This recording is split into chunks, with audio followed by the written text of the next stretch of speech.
I am Christy Splitt. I work for the Department of Energy, and we are really excited and proud to host a bunch of home electrification-related incentives that some of them have money, very few of them do. Some of them are out of money. So I hope as you're hearing me talk, you'll be thinking, I should talk to my legislator because this program sounds amazing and I would like to take advantage of it, or I would like to help other people take advantage of it in the future. So if there's a theme for my talk, it's that you're going to hear, like, this money is not available yet or anymore, and that is frustrating. But I still want you to know what's possible, and we'll talk about each program as we go. But I just want to make sure that going in, everybody's like, Christy's going to tell me all these dollars that I can get. And what I'm going to say is, I'm going to tell you all the dollars other people already got, and there's none for you. It's sort of the overall gist, unfortunately. So the Oregon Department of Energy is one of several state agencies that work in the climate and energy space. Think of us as the think tank and the place that has the programs, for the most part, when it comes to home electrification. I want to start out by talking about a federal program that's coming soon. We call them the Home Energy Rebates. They came from the 2022 Inflation Reduction Act. And there are two programs that they put together, one called HOMES and one called HERE. And we actually often call Home Energy Rebates HER, so we really like to make it extra confusing for people. But it's not our fault. Congress did this to us. The Home Efficiency Rebate Program is performance-based rebates for whole home energy efficiency upgrades. We'll talk a little bit about that one in a minute. And then the HERE program is one that's more targeted at certain types of technologies. So instead of a whole home approach, it's more like, I'm going to get a heat pump, and there's an incentive for that heat pump. So we can talk through each of these, but what I want to start off by saying about these two programs is the way that they were set up was very dense.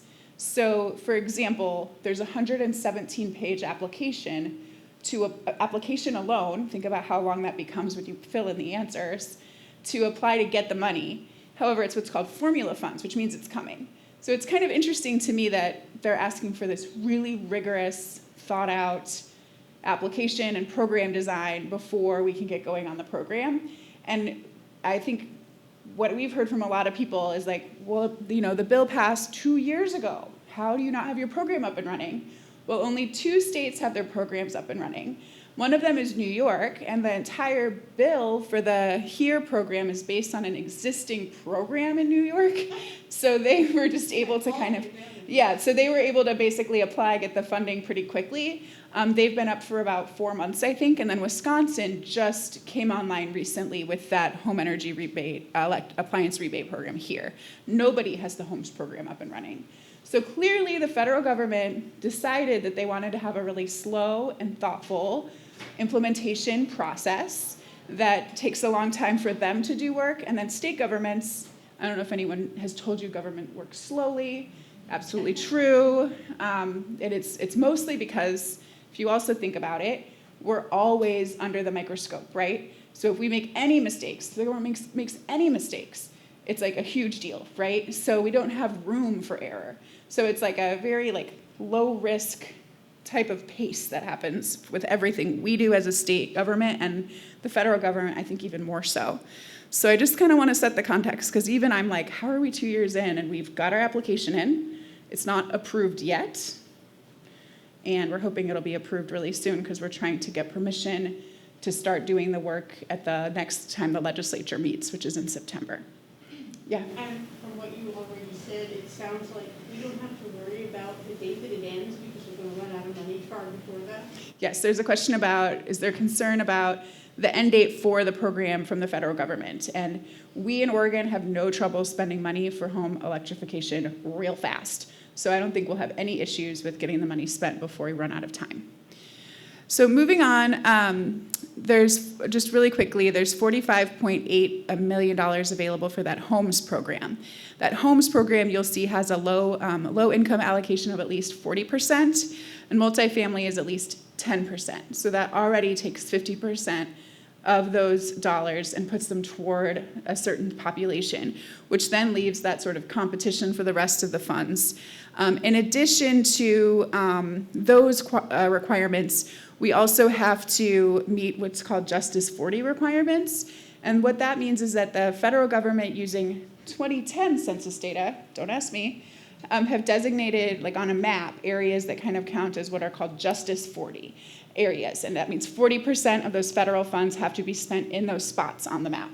So they have a map, you can look up Justice 40, there's a map you can find. You can see in Oregon how that map works. I will tell you, Portland is not well represented on that map. Okay, there's just a couple of census blocks in Oregon that are there, and the metro area doesn't have a lot either.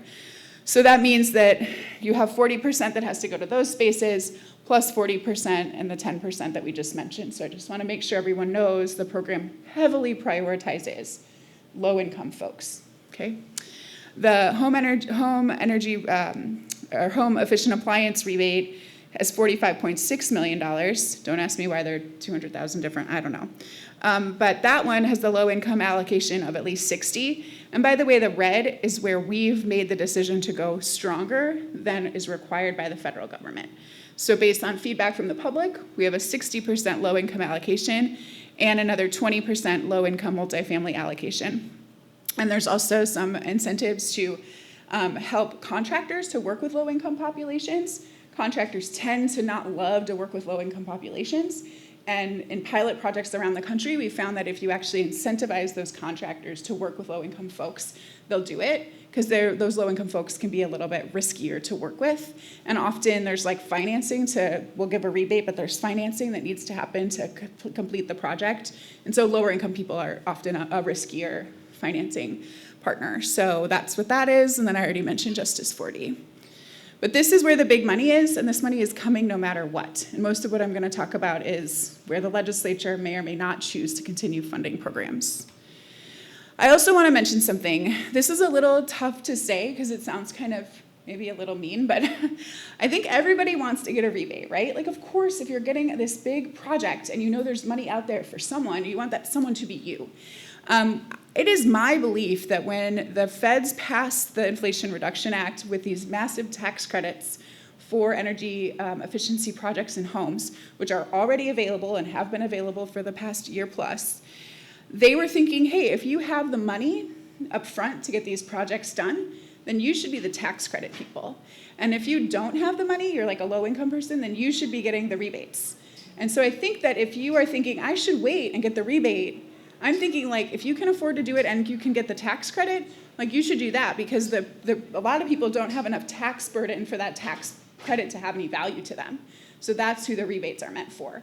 So if you think about it that way, then it's like, oh, well, maybe I should just go ahead and get this because it's going to be a roll of the dice if I can get in line and get one of those rebates before that money is gone. And I'm not the target. The target audience for those is not necessarily me. So just think about that when you're making your decision, because I think a lot of folks we've been hearing from are like, well, I'm waiting for the rebate. And then you're like, okay, but if you can afford to do it, then might I suggest doing it and getting the tax credit, because you could do that now and then you don't have to wait. So just something to think about. We talked about Justice 40 already. So this is just a little bit more about the homes program I mentioned, that's whole home. And that's where you have to have 20% of modeled energy savings. And this is why nobody has this program up and running yet. It's really complicated to do modeled energy savings.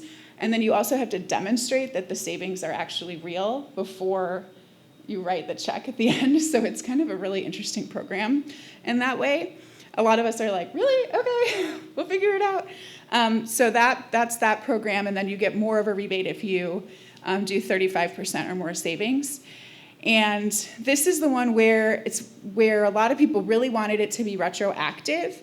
And so the feds responded to that pressure and said, okay, it can be retroactive, but the projects must meet all program requirements. And we don't know what the program requirements are yet. So you might have already done a project and it could turn out that you could be eligible for this rebate in the end, but it's just a risk for those of you that have already done projects or do them before the program is open. An energy efficiency upgrade, a lot of you probably know because you're here, but think things like emergency management updates like a smart thermostat can count, more efficient heating or cooling equipment, weatherization measures. These are the types of things that give you those savings to get to that 20 or 35% savings. Any questions? I'm going to move on to the appliance rebate. Yeah. You said you were differentiating rebate and tax credit. You said this program is a tax credit rather than rebate. Were you referring to here? No, I must have misspoke. I'm going the wrong way. I'm just saying the tax credits are just their own thing. Okay. So there's a whole list of things you can do to be eligible for a tax credit. It's $3,200. So you could put in a new heat pump, get $3,200. You could actually do, I think they're allowing like solar, like things like that, $3,200. And you think that's per year, right? Per year. Okay. Yep. And so you could just keep going, $3,200 a year. Do they have to be done in the year you get the credit, or can you do them all and then keep getting the credits subsequently? Because I know some things can be wrong. So the question is, can you? I don't know the answer. So that's part of it. But the question was, can you kind of save up and get that, like, let's say $6,400 for 2 years worth of projects after one tax year? And I think the answer is it's the project needs to happen in that tax year. Yeah. But you should talk to a tax professional about that specific question, because I'm not sure. That's my guess. Yes, I had one more slide on home, sorry. Just what the rebate amount is. Again, if you're low income, it's a significantly higher rebate amount. You can see, like I said, that tax credit, the $3,200, and then you look at moderate and higher income, it's $2,000 or 50% of project costs, so $3,200 is looking pretty good, right? Low income is lesser of $8,000 or 100% of the project cost, so a significantly higher rebate for low income folks. And then for that 35% or greater, you can see how it kind of kicks up. So $10,000 for low income folks, $4,000 for moderate to higher income.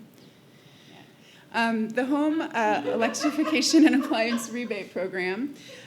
So a couple things to note on that one.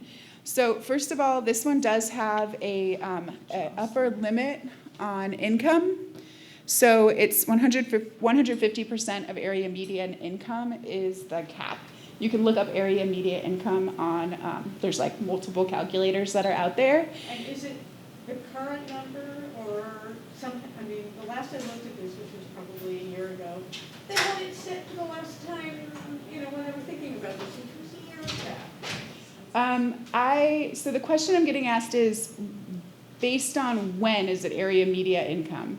And my understanding is that we're doing income verification on like a rolling basis. And so my guess is we would look at the most recent information. The most recent publication of that area media income. And that is a federal thing? It's a federal thing, and the state is sort of divided up by the federal government and then into area media income. It's higher, significantly higher, for example, in this area than it is in other parts of the state. So, there's a cap on that, and then it covers basically just a list that I can't show you right now, but I will just tell you.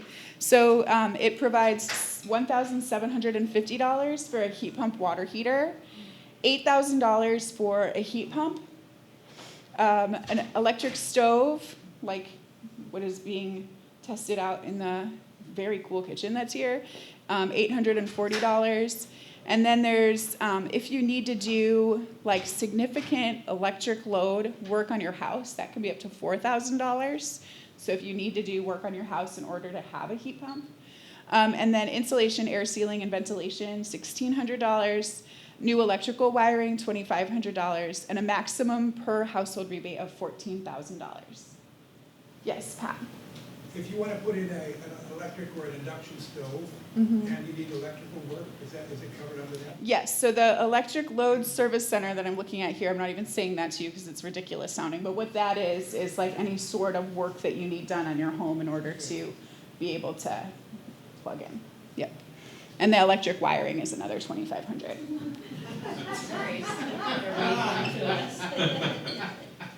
Oh, can they see us? Oh, okay. I'm like, this is horrifying. Okay, so they're not watching me. Thank God. Okay, they're just watching themselves. Okay, this is great. All right. I have a nice timeline. You can't see. So when are these programs going to open? This is the question that has just been flummoxing us. I just recently saw an email I wrote being like, we expect to be open by summer of 2024. And now I'm like, ha ha ha. So we turned our application in March. We got asked to do revisions, which we turned in, I believe, early June.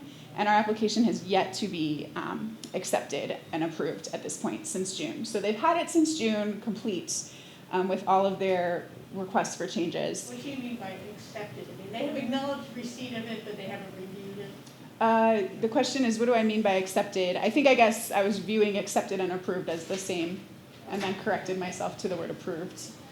Yeah. So our application has been they have it, but they haven't approved it yet. And once they approve it, then we can get started on state procurement. We are administering this program just like every other state in the country using contractors. So for us, Energy Trust of Oregon will administer in the parts of the state that Energy Trust of Oregon works in. Most everyone that lives in this area will be able to access this program through Energy Trust of Oregon. And then we'll also issue a request for proposal for the rest of the state, those that are served by consumer-owned utilities that are not part of the Energy Trust network. So that we know that already. Really getting places. It's great. I'm gonna keep going though. We'll see. Yeah, I hope you guys enjoy it. So then the other piece of that puzzle is we have to get this really intense software system, and we have to use the same software system in both parts of the state. So Energy Trust can't start until we get our software system, which we can't get until there's a rebate processing system procured. And for those of you who lived in Oregon for a long time, does anyone remember the Cover Oregon debacle when we tried to have our own sign up for medical care and it was like a huge disaster? Well, since then, there's a contracting process for projects over $1 million. This project will cost over $1 million. That can take up to 18 months. Yeah, so, right. So they won't let us start until the application is approved. So we are just sitting and waiting for that approval so that we can start on what could be an 18-month process to get that. It's gone now. Oh my gosh, it was so close, yet so far. Is there any benefit to starting a relationship with Energy Trust and saying, this is what we're going to want to be doing, Yeah, well, we are. The question is, are we working? Are we working with Energy Trust already? Well, yes. You and the public as Yeah, future beneficiaries. The question is should we start working with Energy Trust now? I'm not super sure what you would work with them on because the program is so prescriptive. Everything's already here's how we're doing this, here's how we're doing that, here's how we're doing that over there. So, but Do you need me to find your slides? I haven't got my slides. They're right here. They're just not up here. I mean, I don't know. I have no idea what to do. I'm sorry. Oh, I see. I'm looking at them. Okay. Yeah. I don't know. I'm sorry. I can't really fix it. Pat? Christy, one of the things that will really help consumers is the one-stop shop that the area is supposed to be developing. Can you give us a status report on that? Sure, I have a slide on it, so we'll get to that in a minute. Then did you have a question? The question was what's going on with the one-stop shop. I'll talk about that in a minute. I'm just wondering if homes and here are both retroactive. I understand that. Only homes is retroactive. So if we wanted to do appliances, wait. Well, I'm not sure about waiting. It's going to be a while, and you could get tax credits. So and you might not even get it if you wait because it's going to be so many people trying to get in there. And in terms of that part, is it first come, first served for anyone who's that small percentage outside of the low and middle income? I believe it will be first come, first serve, but that low income money will be held off. Yeah. Yep. All right. I'm just quickly going to talk about a couple of programs that we have, just so you know. We have a solar plus storage rebate program at the Department of Energy that can help save about $5,000 on getting solar. That program is out of money, remember that theme, but has been given funding each 2-year budget cycle by the legislature so far. Could definitely use folks that want to have that program stay open to engage with their legislators. The Oregon Solar for All Award, the state did get an $86.6 million award to run a solar program pretty similar to our solar rebate program. And that program will serve predominantly low-income households in disadvantaged communities. if not all. So I just want to make sure if you're hearing about that program and thinking, ooh, I can take advantage of that, make sure that you would qualify as low income. Community heat pump deployment program. This is a program that's still open. Yay, I've got one. The Earth Advantage is currently running this particular program in this region, and they have heat pumps for, I just went the wrong direction, sorry. They have heat pump programs, like each region has their own program, so Earth Advantage has designed a program for the metro area that you can take a part in. So if you look up Earth Advantage, community heat pump deployment, you can see that program there. Is that ground source heat pump? The question was, is that ground source heat pumps? It's any kind of heat pump, so it doesn't have to be ground source. Oh, yeah, I'm looking for communal ground source. It can be ground Yes. source. Well, it works the best when you've got commercial mixed in with residential. Oh, yeah, there's a question that's kind of complicated about commercial. It's just getting more exciting. It's fine. So there's also a rental home heat pump program. It's also out of money. But that one has federal funding on the way, so $12.5 million of federal funding on the way. So if you are a renter and you want a heat pump, here's my time where I'm going to say, hang in there, it's coming, it'll open next spring. And then as far as the one-stop shop goes, we're calling it the HIPPO, Hub for Information on Incentive Programs in Oregon. There is a Rewiring America booth out there that has a little image of what their Finder tool looks like. We will have a tool just like that on our website that Rewiring America is partnering with us to put together. Oh, look, there, got it for a second. We were directed by legislation to put this together. We're planning on launching around January. We were planning on launching with Homes in Here, but once we realized that it would be an over $1 million IT project and that we'd be in this 18-month cycle with procurement, we decided we'd launch it sooner. So we're currently working with national partners to collect information on the over 200 energy efficiency incentive programs in Oregon. That's right, 200, so that they are all in there. We are, it sounds like, the most complicated state in the country when it comes to energy efficiency rebates. Sorry, I don't know what to tell you. I think it's pretty weird. But I just called Bonneville Power Administration to ask, do you have a list of your incentives that your consumer-owned utilities offer? And they said, we have about 210 measures.